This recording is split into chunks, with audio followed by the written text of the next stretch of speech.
Bem, o iceberg dos experimentos psicológicos do semideus. Meu irmão, experimento psicológico.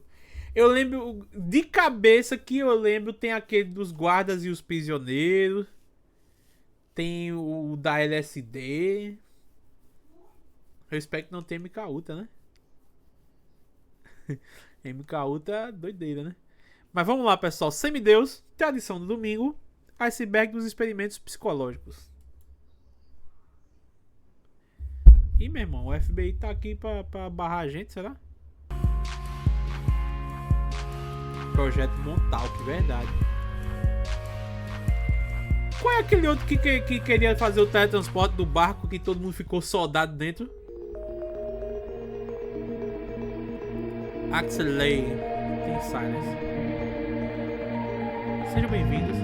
Sejam todos muito bem-vindos a mais um vídeo de Iceberg no canal. No vídeo de hoje estaremos conhecendo o iceberg dos experimentos psicológicos. Dentro da psicologia, foram feitos ao longo dos anos diversos experimentos que buscavam compreender melhor como a mente humana funciona, se utilizando de cobaias em ambientes controlados que eram expostos a diversos tipos de estímulos e situações, onde o seu comportamento era estudado. Dentre esses vários experimentos feitos ao longo da história, muitos ficaram infames graças a como eles foram conduzidos, levantando problemas éticos em sua prática, e outros através do seu resultado, revelando muitas das vezes o pior que o ser humano guarda em si. Para esse vídeo eu estarei usando um iceberg que eu encontrei lá no Reddit, que eu estarei deixando ele aí embaixo na descrição do vídeo. E agora, sem mais explicações, vamos conhecer o perturbador iceberg dos experimentos psicológicos.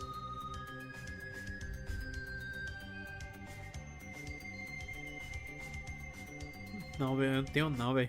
Tenho nada. Nada!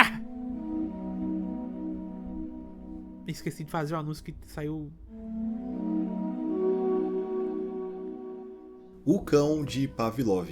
Esse é o nome pelo que ficou conhecido um dos experimentos mais famosos da psicologia, que foi conduzido em 1897 pelo fisiologista russo Ivan Pavlov. Nele, ele se utilizou de diversos cães, onde sempre que eles eram alimentados, era tocado um pequeno sino. Esse ritual foi repetido diversas vezes, até que Pavlov identificou que os cães começaram a associar o barulho do sino com comida. Logo, os animais começavam a salivar logo após escutar o sino, mesmo quando não era dado comida a eles. Esse estudo mostrou que seres vivos no geral, incluindo seres humanos, têm uma facilidade de associar elementos distintos quanto eles são frequentemente identificados juntos, criando reações que podem até mesmo serem geradas através de reflexos involuntários. Isso ficou conhecido como condicionamento clássico. Atualmente, essa ideia é usada em áreas como nos estudos de fobias e ansiedades, na busca de melhores técnicas para o aprendizado e até no entretenimento e no marketing, com empresas que tentam associar seus produtos a estímulos positivos para condicionar os consumidores a escolhê-los.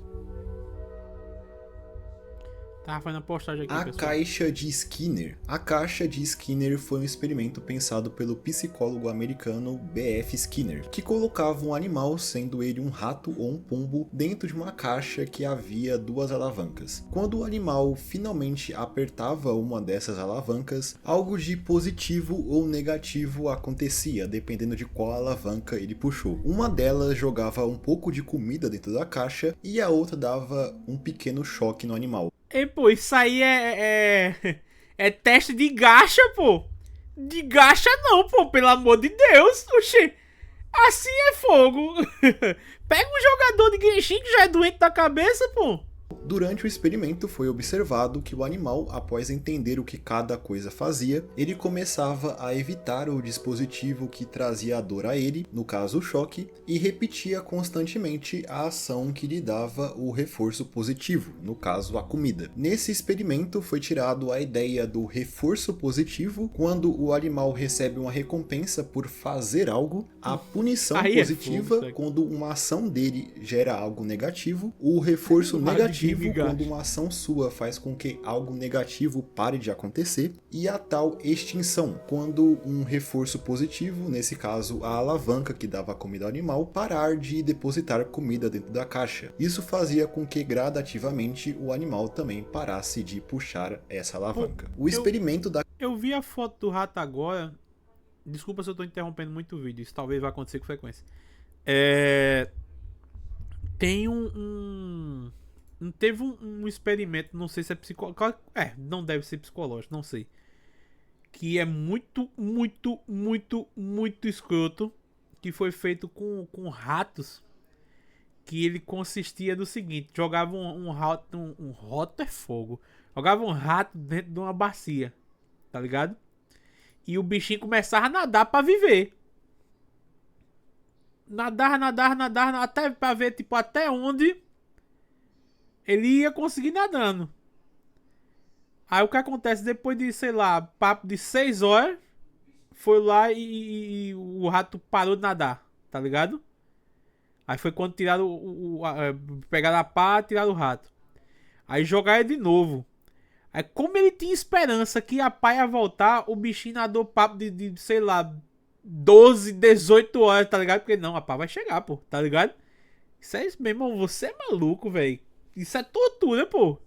Assistida, por sinal. A caixa de Skinner é muito relacionado com o experimento mencionado anteriormente do cão de Pavlov, sendo que a caixa de Skinner evidencia condicionamentos que levam uma pessoa a ações voluntárias, onde um indivíduo tem consciência que, se ele fazer algo, essa ação vai ter uma consequência, seja ela positiva ou negativa. Logo, ele teria esse estímulo para fazer a ação que o traria o reforço positivo, criando assim o condicionamento operante visto na caixa de Skinner e o condicionamento clássico visto no cão de Pavlov. Ambos os experimentos são muito relacionados a uma corrente da psicologia chamada se isso aí de fato ajuda a gente em algo, velho. O experimento do Facebook. Em 2012, a rede social Facebook iniciou um experimento com cerca de 700 mil usuários que frequentavam a rede, para entender como os posts que eles recebiam em seu feed influenciavam suas postagens. Alguns usuários começaram a receber muitos posts positivos e outros muitos posts negativos. E no fim, esse experimento mostrou que, de fato, quando um usuário é inundado com negatividade no seu feed, ele tende a fazer posts mais negativos e vice-versa. Esse experimento foi muito criticado devido à forma como ele foi feito, sem o consentimento desses usuários, levantando preocupações em torno da coleta de dados de usuários que o Facebook pratica, mesmo eles alegando que para esse experimento nenhum dado desnecessário foi coletado. Após o experimento vir à tona, os seus responsáveis apareceram publicamente e se desculparam.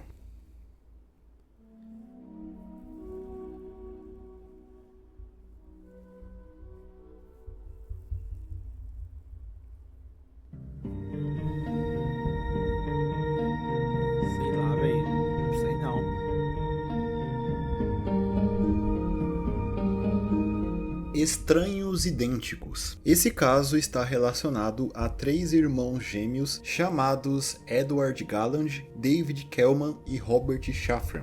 Os 3 nasceram em Nova York em 1961 e foram oferecidos à adoção pouco tempo depois. Cada um dos 3 foi adotado por uma família diferente e cresceram sem saber que eles tinham irmãos. Na verdade, os 3 só se encontraram já na vida adulta, quando Robert, no seu primeiro dia de faculdade, começou a ser constantemente confundido com uma outra pessoa, com estudantes o chamando de Ed. Logo curioso, ele decidiu ir atrás desse tal Ed, descobrindo que ele era idêntico a ele, sendo realmente o seu irmão gêmeo. E quando esse reencontro ficou conhecido na região, até aparecendo nos jornais, surgiu um terceiro gêmeo, o David. Todos os 3 irmãos, mesmo não sabendo da existência um dos outros, viveram todos na mesma região, sendo separados por minutos de distância. Quando esse fato bizarro foi descoberto, logo muitas dúvidas surgiram, já que tanto os irmãos quanto enquanto os seus pais adotivos não faziam ideia que eles eram trigêmeos. Logo, eles foram atrás do centro de adoção onde os irmãos ficaram para perguntar por que essa informação não foi falada a eles. E lá, eles ficaram sabendo que os irmãos foram separados propositalmente, já que eles faziam parte de um experimento. Esse experimento foi supervisionado pelo psiquiatra e psicanalista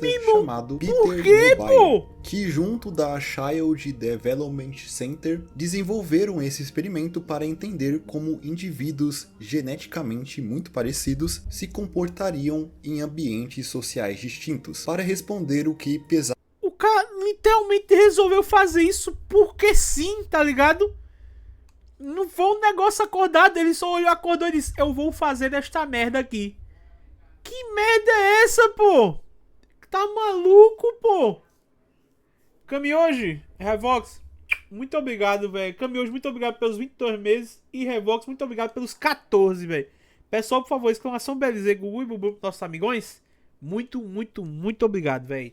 Tamo junto. Hoje deu, Simon, hoje deu. Mais a genética. O duro é que saindo daqui eu vou estudar.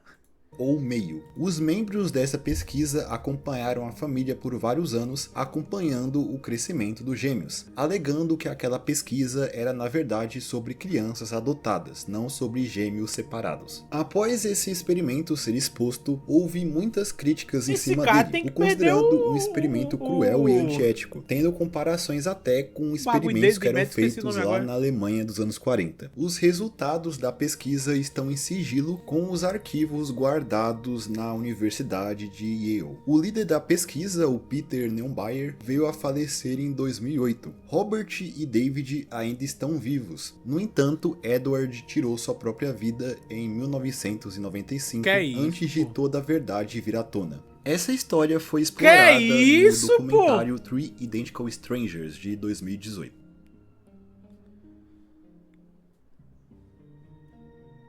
Olha o da prisão. Eu sabia! Ocorrido na Universidade de Stanford, na Califórnia, em 1971, o experimento da prisão de Stanford se tornou um dos mais conhecidos experimentos psicológicos da história. Ele foi planejado pelo professor de psicologia Philip Zimbardo, que decidiu testar se uma pessoa considerada boa poderia mudar o seu comportamento dependendo do seu entorno. Philip então separou 24 estudantes que se voluntariaram para o experimento, dando aleatoriamente a eles papéis de detentos e guardas em uma prisão falsa que foi construída no subsolo da universidade. Quando o experimento se iniciou e os estudantes começaram a vivenciar um ambiente de prisão, não demorou muito para o experimento sair do controle, com estudantes designados como guardas começando a terem comportamentos abusivos e autoritários. Eles evitavam chamar os detentos pelo nome, os chamando através de números, além de os enviarem frequentemente para a solitária, os obrigando a dormir no chão e fazer flexões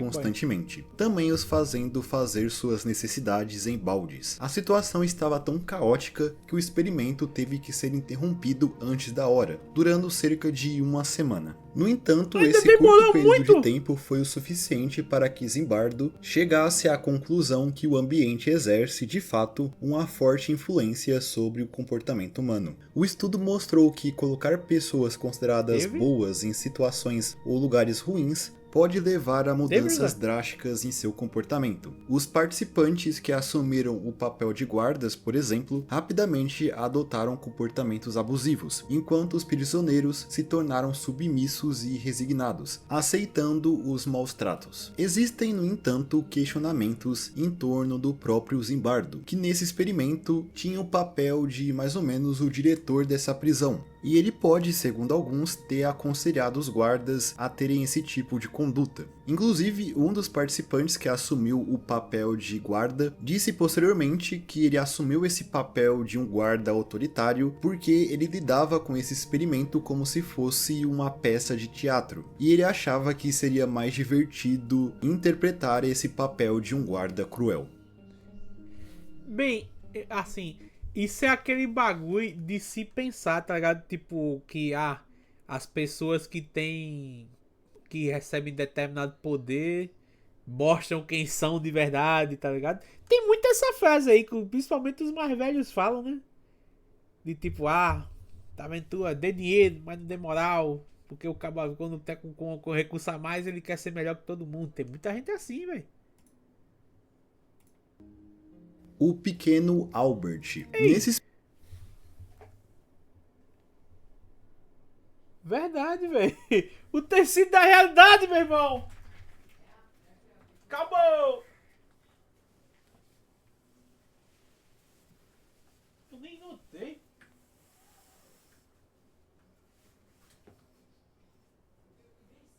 Tu é doido, me chama de Dr. Who. Tecido da realidade consertado.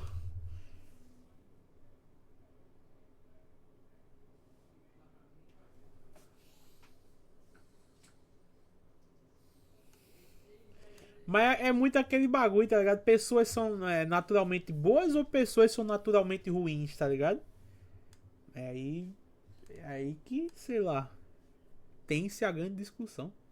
experimento conduzido pelo psicólogo John B. Watson em 1920, foi utilizado um bebê conhecido como Albert, que foi exposto pela primeira vez a diversos animais peludos, como ratos, coelhos, cachorros e macacos. Inicialmente, o pequeno Albert não demonstrava medo nenhum desses animais. No entanto, posteriormente, Watson começou a fazer um barulho bastante alto toda vez que Albert era exposto a esses animais, fazendo com que o bebê começasse a lentamente associar o desconforto e o susto que ele levava daquele barulho com os animais, já que toda vez que ele era exposto a eles, aquele som era emitido. Após isso, o bebê Albert começou a ter uma aversão aos animais, mesmo quando o barulho não era emitido. Irmão, ou véio, seja, segundo por que uma pessoa esse submete uma Albert criança a isso? desenvolveu uma fobia a animais peludos. Para John B. Watson, que também foi um dos precursores do behaviorismo, o experimento foi um grande sucesso. Não foi ele, não sofreu trauma nenhum. Não são algo que é necessariamente herdado, mas algo que é desenvolvido por um indivíduo através da sua vivência. Inclusive, o experimento foi filmado e a sua gravação está disponível na internet. Mas apesar de Watson ter considerado o experimento um sucesso, existem diversas críticas sobre os seus métodos e resultados. Claro! Com o teste tendo sido feito apenas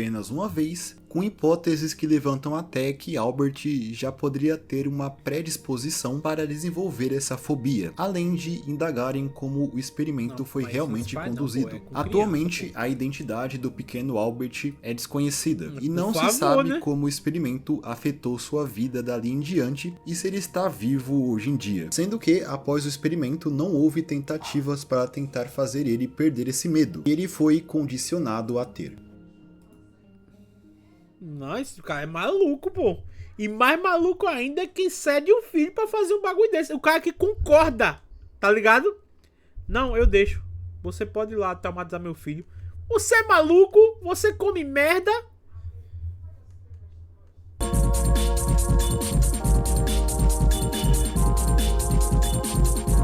Ela não sabia.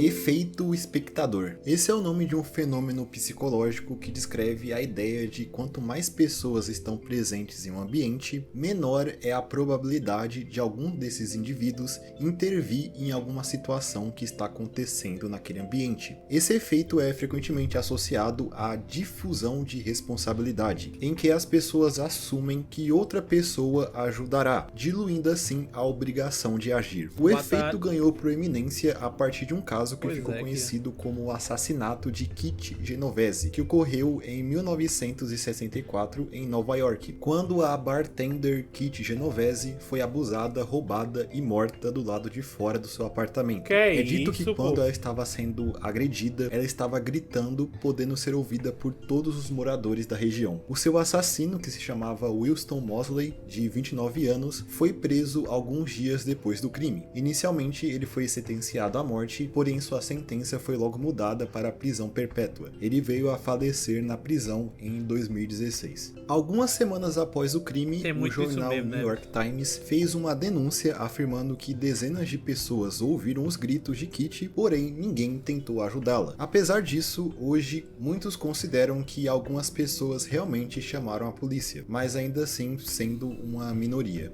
Inspirado nesse caso, em 1968, os psicólogos americanos John M. Darley e Bibi Latané desenvolveram um experimento para testar na prática o efeito espectador, onde eles colocavam uma pessoa em meio a um grupo, ou sozinha, junto de um ator onde era emulado uma emergência médica. Esse ator, que era cúmplice do experimento, em algum momento simulava estar passando mal. Na maioria das vezes em que a pessoa acreditava estar sozinha com o ator, ela ajudava rapidamente. No entanto, quando ela estava no mesmo ambiente que muitas pessoas, o tempo de reação aumentava significativamente. No entanto, em um estudo feito em 2019, analisando filmagens reais de câmeras de segurança em países como o Reino Unido e a Holanda, se notou que quando existe uma emergência, em 90% dos casos, alguma pessoa se prontifica para intervir naquela situação. Segundo esse estudo, quanto mais pessoas presenciarem alguma situação, maior é a chance de alguém intervir nela. Meu irmão, tá maluco. Hoje em dia eu diria que o que acontece muito é, tipo, sei lá, aconteceu alguma coisa na rua, vamos supor, um acidente de carro, certo? O cara perdeu o controle do carro, blá, bateu o carro em alguma, sei lá, numa parede, certo? O cara tá preso nas ferragens. A primeira coisa que acontece é ter umas 3 pessoas assim, ó. Ei, meu irmão, o cara acabou de bater o carro ali, tá vendo, ó? Ó, deixa eu dar zoom aqui, ó, pra vocês verem os caras lá dentro do carro. Meu irmão, que doideira, tá ligado? Ninguém vai lá, pô! Ninguém! Os caras preferem pegar o celular e dar aqui. Eu não sei se vocês lembram. Não sei se vocês lembram do caso do caminhoneiro. Justamente teve um BO desse. Eu acho que o caminhão tinha risco de pegar fogo, de alguma merda, não lembro agora. Eu sei que enquanto uma turma de cara tava filmando, aí uma mulher foi lá e, sei lá, de algum jeito arrancou a porta do caminhão fora e tirou o caminhoneiro de dentro, pô. Enquanto tinha uma turma de cabra só olhando, pô. Tu é doido, pô. Exatamente. O experimento do João Bobo. Esse experimento foi conduzido por Albert Bandura em 1961 para estudar como as pessoas podem absorver atos que elas presenciam, especialmente o ato de agressão, com um foco especial na infância, observando como crianças absorvem ações que elas veem ao seu redor. Para o estudo foram escolhidas algumas crianças que foram separadas em 3 grupos. O grupo 1 assistiu uma pessoa agredindo um boneco João Bobo. O grupo 2 assistiu uma pessoa interagindo normalmente com o João Bobo e o terceiro grupo de controle não viu nenhuma interação. Após isso, essas crianças foram colocadas em uma sala junto de um boneco João Bobo e outros brinquedos. E foi percebido que as crianças pertencentes ao grupo 2 e 3 ou ignoraram o boneco ou brincaram normalmente com ele. Enquanto no grupo 1, também chamado de o grupo de agressão, foi percebido que as crianças tinham uma tendência maior em relação aos outros grupos de serem agressivos com o João Bobo, evidenciando a absorção da prática agressiva que eles assistiram anteriormente. Filha da peste, velho. O experimento Roseham. O experimento Roseham foi desenvolvido entre 1969 a 1972 pelo psicólogo David Roseham, da Universidade de Stanford. Roseham queria investigar a confiabilidade dos diagnósticos psiquiátricos e questionar a validade das práticas de internação em hospitais psiquiátricos, querendo entender se os funcionários desses hospitais conseguiam diferenciar uma pessoa sã de uma pessoa doente dentro de um ambiente de um hospital psiquiátrico. Para o experimento, 8 pessoas consideradas saudáveis sem nenhum histórico de doença mental, incluindo o David Rosenhan, se infiltraram em 12 hospitais psiquiátricos dos Estados Unidos. Eles foram internados nesses hospitais após relatarem estarem ouvindo vozes dentro das suas cabeças. Após serem admitidos no hospital, eles começaram a se portar de forma natural, agindo como eles sempre agiram, justamente para ver se os funcionários destas instituições conseguiam notar que eles não tinham nenhum problema. Mas durante o experimento foi notado que esses funcionários os tratavam de forma diferente, diagnosticando muitos deles com esquizofrenia. Na verdade, esse comportamento, entre aspas, normal desses pseudos pacientes, muitas das vezes foram descritos como indícios da sua doença mental, com alguns funcionários acreditando que esses pacientes estavam agindo dessa forma para esconder os seus sintomas. Também é relatado que os funcionários tiveram pouco contato com eles, ativamente os evitando e os ignorando. Muitos dos que participaram desse experimento classificaram o tratamento que eles receberam como desumano. O tempo médio de internação desses pacientes foi de 19 dias, e todos os participantes foram liberados com o diagnóstico de esquizofrenia em remissão. Rosenhan publicou seu estudo em 1973 com o título Being Sane in Insane Places, ou Ser São. Eu sou muito imbecil, velho. Eu tô de fato vendo um vídeo num monitor gigante aqui na minha frente. E ao invés de assistir por aqui, eu tô olhando aqui pro segundo monitor porque eu consigo ver o vídeo e o chat. Ah, burro. Em lugares insanos, evidenciando também nesse estudo que tipos de comportamentos podem ser rotulados de formas diferentes dependendo do lugar onde a pessoa tem esse comportamento. Seu estudo foi de grande impacto em sua época, sendo visto como um fator para o aceleramento nas reformas de instituições psiquiátricas. Esse experimento é muito relacionado a um filme chamado Um Estranho no Ninho, lançado em 1975. Poxa.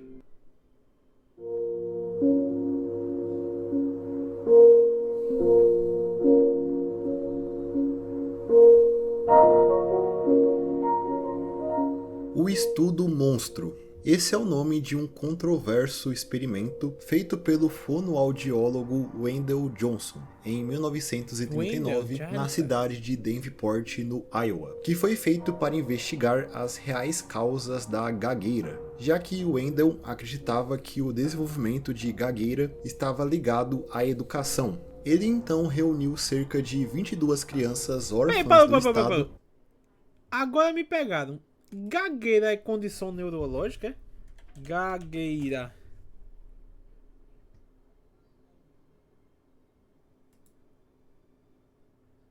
Desenvolvimento de musculatura envolvida na fala. Predisposição genética, problema nocional.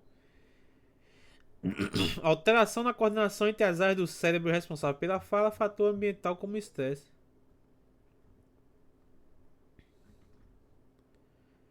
Tá aí, eu não sei me explicar a gagueira não. Não faço ideia, velho.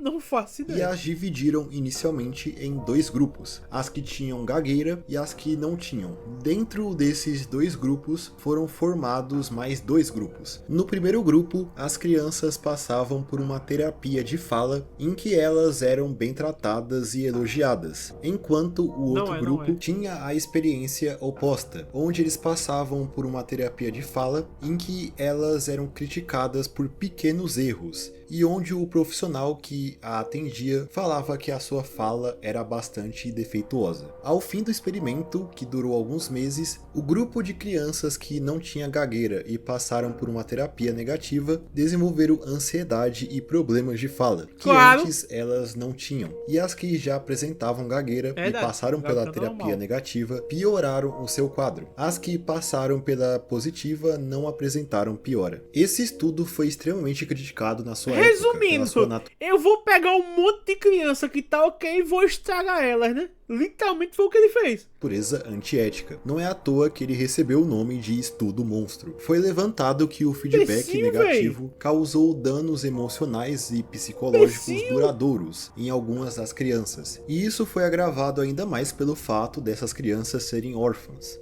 O estudo nunca foi publicado e permaneceu na obscuridade até o ano de 2001. Em 2007, um processo foi movido junto aos pacientes do experimento que ainda estavam vivos, que alegaram ainda vivenciar, mesmo depois de décadas, sequelas do experimento. A Justiça do estado do Iowa determinou uma indenização a 5 deles, que receberam uma quantia de $900 mil por participar desse experimento.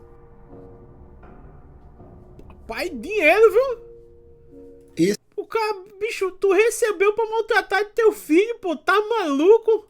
Experimento Milgram. O experimento Milgram foi um estudo feito durante o ano de 1961, conduzido pelo psicólogo americano Stanley Milgram. Milgram queria investigar o quanto uma pessoa poderia obedecer a uma autoridade, especialmente em situações em que as ordens dadas entravam em conflito com a consciência moral destas pessoas. Para isso, Milgram juntou alguns voluntários que iriam fazer um papel de um professor em um estudo sobre memória, aprendizagem e punição. Esses tais professores teriam que passar um teste de memória para um aluno responder às perguntas. O professor era guiado por um cúmplice do experimento, que é chamado de o experimentador, considerado no experimento uma figura de autoridade. O experimentador orientou os voluntários a cada vez que um aluno, que também era um ator e cúmplice do experimento, errasse uma pergunta, ele tinha que apertar um botão que daria um choque naquele aluno. E a cada erro que esse suposto aluno cometia, a voltagem desse choque aumentava, chegando a níveis fatais para um ser humano. Sendo que todos os voluntários tiveram essa opção de apertar o botão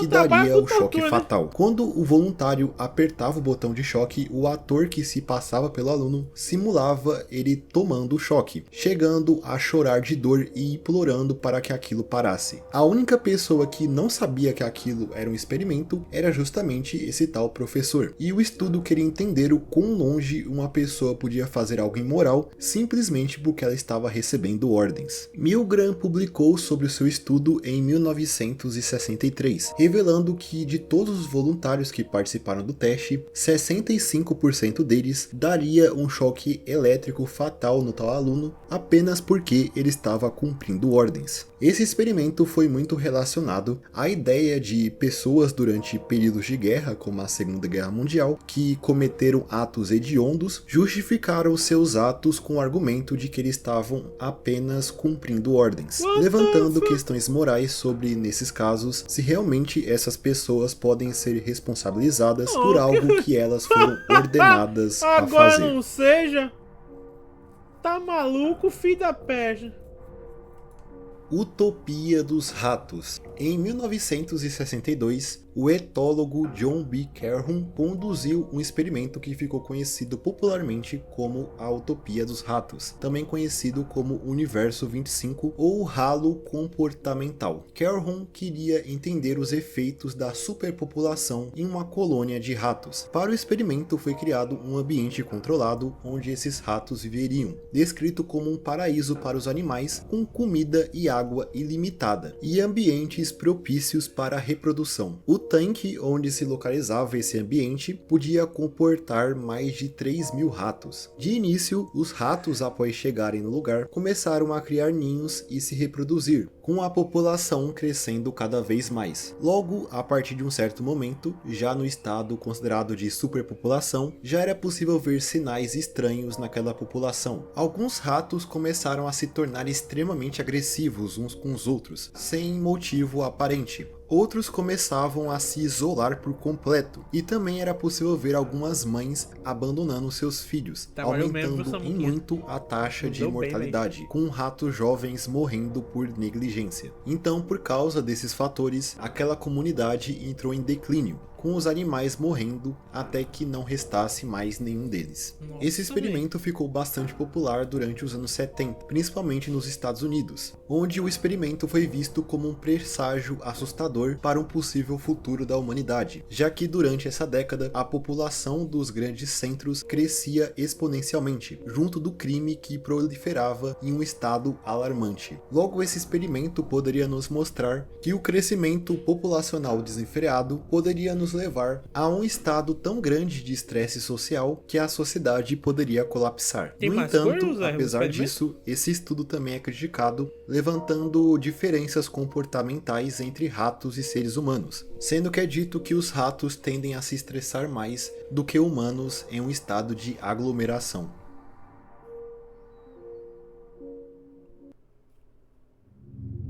É sério? Não, parou. Teve até caníbal, os ratos comeram outros ratos nessa parada aí? Quando começou a faltar recurso?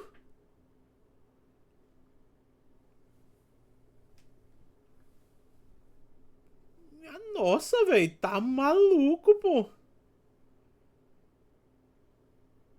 Caramba, então o bicho ele deu uma podada muito grande aí no que rolou lá, que é pra, acho que pra não dar ruim no YouTube, que o YouTube tem essa questão aí, velho. Nossa senhora, doutor, pra que isso, pô?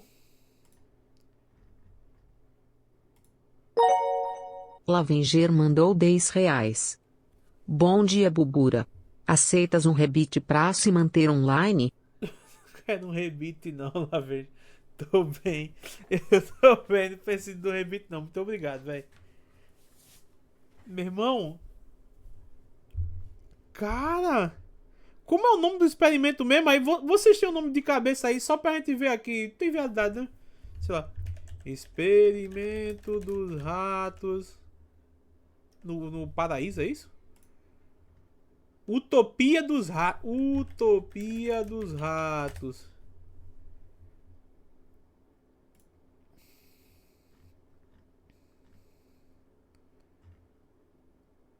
Vou lançar. Inicialmente cresceu de forma estável, mas à medida que o espaço ficava escasso, começou a surgir problema social comportamental. Com o passar dos tempos, o superpovoamento levou ao estresse, agressão e competição por recursos limitados. Ao aumento da taxa de mortalidade e deterioração geral da saúde e comportamento dos ratos, o ambiente superlotado afetou negativamente a reprodução e desenvolvimento social, população disfuncional. O estudo foi amplamente discutido, bababibi, bobobó. No pico populacional, a maioria dos ratos passava cada segundo vivo na companhia de centenas de outros ratos, se reunindo nas principais praças, esperando serem alimentados e ocasionalmente atacando uns aos outros. Poucas fêmeas levaram gestações a termo e o que fizeram pareciam simplesmente esquecer seus bebês. Ainda segunda fonte, eles afastavam metade da ninhada do perigo e esqueciam o resto. Às vezes largavam e abandonavam um bebê enquanto carregavam. Caceta! Tá maluco, véi?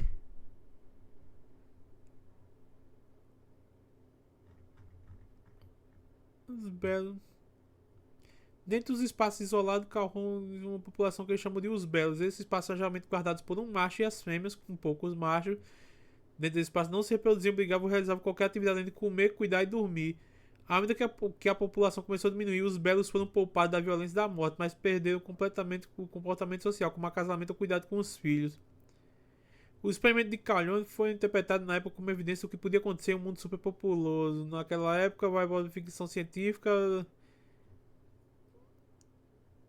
Ah, mas rato pode sofrer com aglomeração, mas seres humanos conseguem lidar com isso. Rapaz, eu acho que a gente não tá pronto pra lidar com muita coisa. Meu irmão, que bagulho escroto, velho. Diga aí, a rata carregando o bebê rato, simplesmente essa porra pra lá e jogar o pirra fora praticamente, meu. Tá doido, pô. Nossa, pô, que é isso, pô? Você dizer que o ser humano tá pronto pra lidar com isso aí, eu acho exagero, porque vamos ser franco e direto.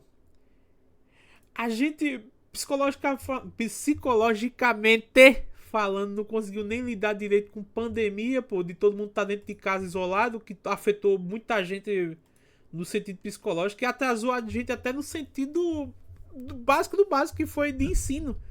Porque, pô, os pirraia que estudaram em casa durante a pandemia estão relativamente mais atrasados do que quem não tá, porque, vamos ser franco, quem estudou em pandemia praticamente não estudou. Brincava de estudar. Tá ligado? Não deve ter aprendido tanta coisa assim. E pior que vai ter que correr atrás, tá ligado? Do que ficou atrasado, pô. E, tipo, a gente tá em 2000 e, na época era 2020, pô. A gente tava em 2020, pô. A gente tá bem, a gente é muito contemporâneo pra estar sofrendo desse tipo de coisa. E a gente pegou em bomba. A gente pegou em bomba. A gente, literalmente, como humano, a gente não soube se portar direito, pô. Todo dia saiu uma cura milagrosa de algum charlatão e alguém tentava fazer, tá ligado? Teve gente que ficou, sei lá, desacreditava, ia pra rua e, sei lá, acabava numa UTI de hospital porque pegou em merda, tá ligado? Sei lá, velho. Tudo claro que não somos ratos, mas também não é ok você também concluir que por a gente ser gente, a gente vai se portar bem, né, velho?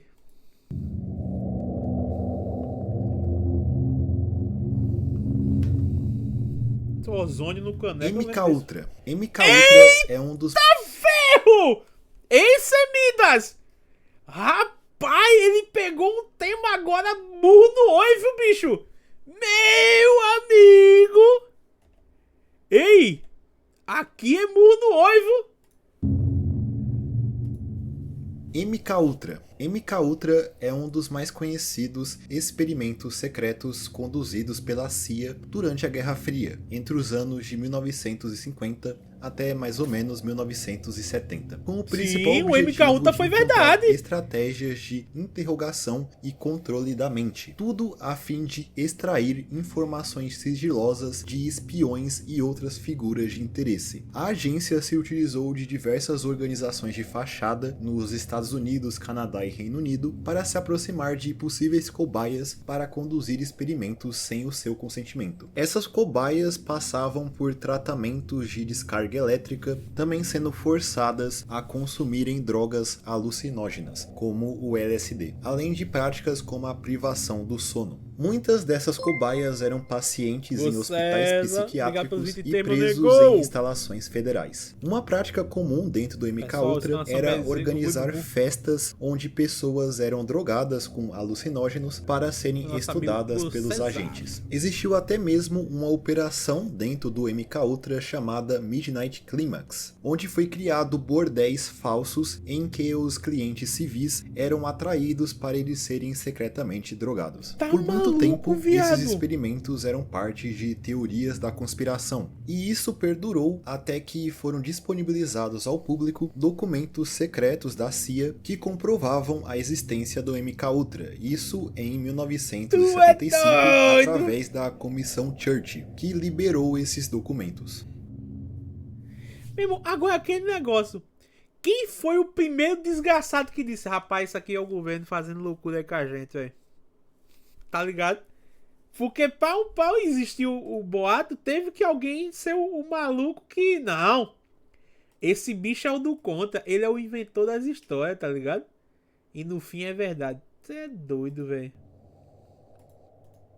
Pitch of Despair. Harry Harlow, da Universidade do Wisconsin, fez diversos experimentos com macacos ressus entre os anos 60 e 70, especialmente para estudar a afeição maternal. Nesses diversos experimentos, ele isolava macacos jovens para entender como eles reagiriam sem o contato com seus semelhantes e principalmente sem o contato maternal. Harry Harlow também quis estudar como a depressão pode surgir através do total isolamento. Para esse experimento, ele desenvolveu um dispositivo que ele chamava de Pitch of Despair, ou Poço do Desespero. O Poço do Desespero era uma câmara vertical de aço inoxidável em que eram colocados macacos jovens, que já haviam criado laços sociais, tendo já vivido um tempo em grupo. No Poço do Desespero, eles eram completamente isolados por semana. Esse poço foi desenvolvido para que o animal não conseguisse escalar e fugir, realmente dando essa sensação que não tinha escapatória. Harlow então analisou como os animais se comportavam nesse estado de isolamento total. Foi observado que, após alguns dias, os macacos ficavam a maior parte do tempo imóveis, demonstrando sinais claros de depressão. Inclusive, Inclusive, esses comportamentos persistiam mesmo depois que os macacos fossem removidos do dispositivo, com pouca ou nenhuma vontade de interagir com os outros macacos, indicando danos psicológicos de longo prazo. Se acredita que esse estado depressivo surgiu tanto do isolamento quanto do sentimento de desesperança de não conseguir sair daquele poço. O experimento foi muito criticado por sua crueldade e por violar princípios éticos. Durante o desenvolvimento do Pitch of Despair, o próprio Harlow estava passando por um momento depressivo, dado a morte da sua esposa, e ele justificava o uso do dispositivo como uma forma de capturar a essência da depressão humana.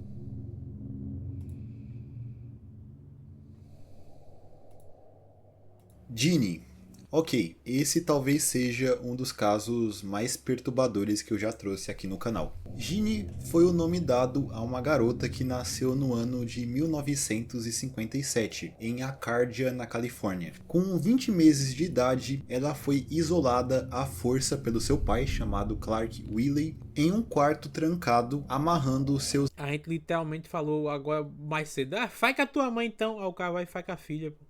membros. Durante anos, Ginny ficou isolada do resto do mundo, com o seu pai a proibindo de ter contato com qualquer outra pessoa. Inclusive, ele a punia por coisas mínimas, como fazer pequenos barulhos. Isso dado ao fato do seu pai parecer ser mentalmente instável. Seu isolamento a impediu de ser exposta a qualquer quantidade significativa de fala, e como resultado, ela não aprendeu a falar durante a infância, além de ela estar sempre amarrada, fazer ela ter dificuldades de se locomover. Isso só acabou quando ela fez 13 anos de idade, em 1970, quando sua mãe e seu pai brigaram e ela a levou embora da casa do seu pai, indo para outra cidade. Sua mãe, que era cega, um certo dia, a levou junto para tentar solicitar benefícios por invalidez para cegos, na cidade de Temple City, na Califórnia. Mas por causa da sua deficiência visual, ela acidentalmente entrou no escritório de serviços sociais gerais, onde rapidamente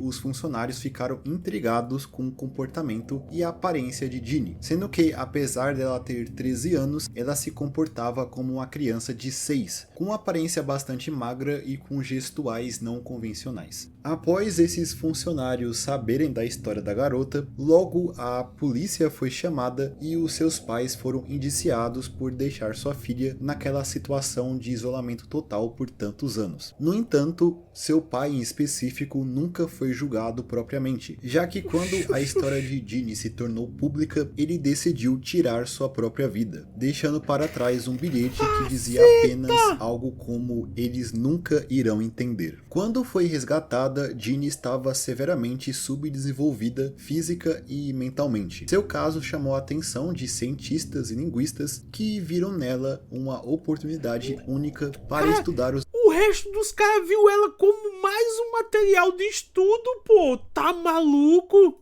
Os efeitos do isolamento extremo no desenvolvimento humano, especialmente na aquisição da linguagem. Após o seu resgate, Ginny foi colocada sob os cuidados de uma equipe de pesquisadores e terapeutas, que tentaram ajudá-la a se recuperar e a aprender habilidades sociais básicas. Eles se concentraram em ensiná-la a falar e a se socializar, também a ajudando a desenvolver suas habilidades motoras. Inicialmente, houve progresso nesses desenvolvimentos.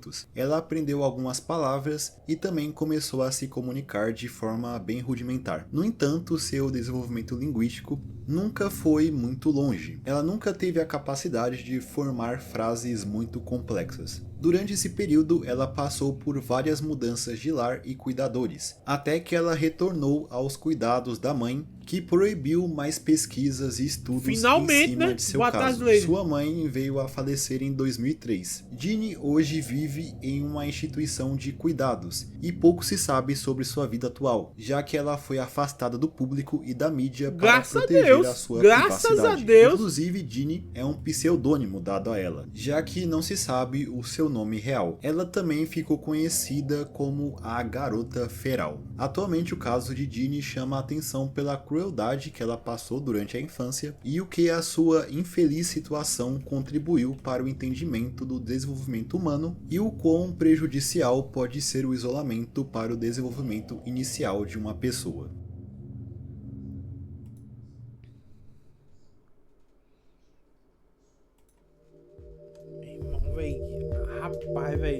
Eu vou te dizer que no começo os exemplos que o Semidas trouxe tava até ok, mas depois foi só murro no oi, meu irmão. Tá doido, bicho. Nossa, velho. Então eu acho que é isso. Esse foi o iceberg dos experimentos psicológicos. Mais uma vez um tema bem específico, mas eu acredito que ele tenha gerado um vídeo minimamente interessante. Eu espero que vocês tenham gostado do vídeo. Se sim, não deixe de comentar aí embaixo, deixar o seu like e se inscrever no canal caso não tenha feito isso ainda. E no mais é isso. Eu espero todos vocês em um próximo vídeo. Até mais. Até mais. Ei, não vou mentir não. Esse aí me deu uma pegada, velho. Parabéns pelo excelente vídeo, Semidas, mas meu amigo, você agora me quebrou em 15, velho. Não, sério, eu fiquei em choque, pô. Meu irmão, os caras... Como é que tá, Juninho? Os caras literalmente, sei lá, é cientista, é cara renomado, é a peste. E o miserável tendo recurso e curiosidade só faz merda e sai impune, tá ligado? É um bagulho muito complicado, pô. Muito complicado. Você é doido, pô. Você é doido, mas mais uma vez, meu irmão, ó. Parabéns aí, Semidas, pelo vídeo, velho. Excelente vídeo. Bicho, eu vou fazer questão. Tá aqui embaixo aqui, velho. Excelente vídeo. Vídeo tá fogo. Vídeo Kojima. Vídeo. Mas não.